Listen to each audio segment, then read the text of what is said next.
Morning po sa inyong lahat. Si Nel Castillo po ito, author and creator po ng www.nelcastillo.com. At gusto ko lamang po i-share sa inyo yung mga napagkwentuhan po namin kaninang umaga ng aking mga kaibigan.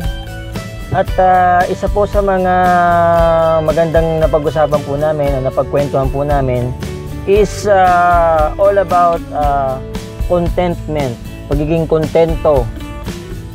Naalala ko pa noon nung kami po ay nasa dati naming tinitirhan is ang amin pong pamumuhay is ay sobrang napaka simple.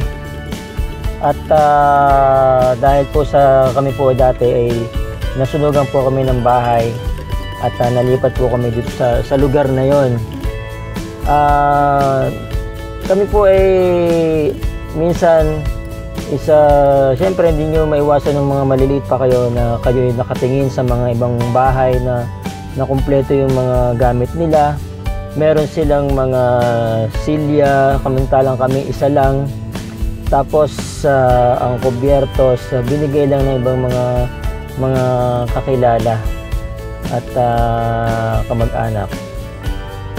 So ginawa lang namin is parang hinayaan lang namin dahil nga mahirap nga yung buhay talaga nung araw. At pinilit na rin namin na maging kontento kung ano man yung meron kami ngayon. So ngayon, fast forward, napag-usapan ulit namin ngayon yung pagiging kontento is dapat talaga kung ano yung meron ka, yun yung iyong i-develop, yun yung iyong pagyamanin. Kumbaga, halimbawa ay nagkaroon ka ng isang small business. Diba? Yung small business mo na yun, maging kontento ka doon at yun yung iyong in-nurture. Okay, kung ano man yung skills mo naman ngayon, kailangan yun din yung iyong i-develop. Kagaya halimbawa ng example ng isang eagle. Okay?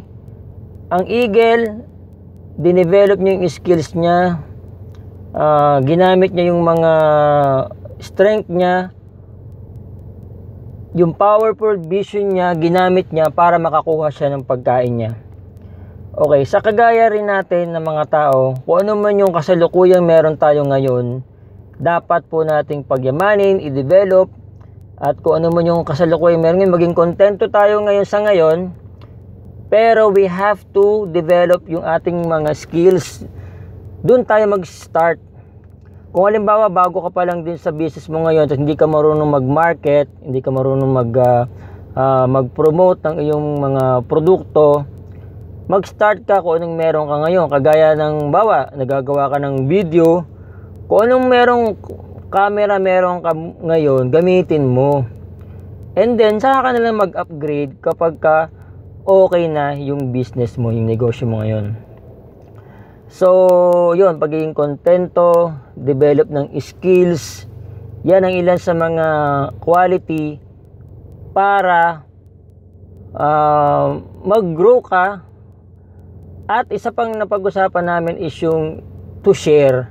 Kailangan, kung ano mo yung mga natutunan mo ngayon, kailangan i-share mo sa iyong kapwa kasi hindi ka lalo mag-grow kung yung mga information na nakukuha mo. Magaya ng yung isang kaibigan ko, matin siya ng isang seminar. So, sinishare niya kaagad kung ano yung mga natutunan niya, which is mas lalong nare-retain yung information kapag sinishare ninyo. Kahit ano na sa tingin ninyo is valuable, kailangan ninyong i-share po ito sa inyong kapwa, sa inyong downline, sa inyong mga business partner. So, yun lamang po.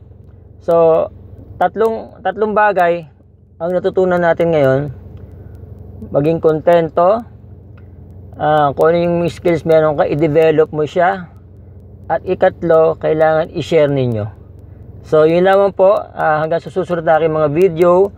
please don't forget to like and to comment po dito sa video post ko na to, para at least magkaroon tayo ng interaction at at least marami tayong mga magagandang pag-usapan na mga positibo para din po sa ating mga kapwa, lalo na sa mga kapwa nating OFW na minsan nag-iisa lang sila dito sa ibang bansa, wala silang mga kaibigan, wala mga nagbibigay ng advice sa kanila.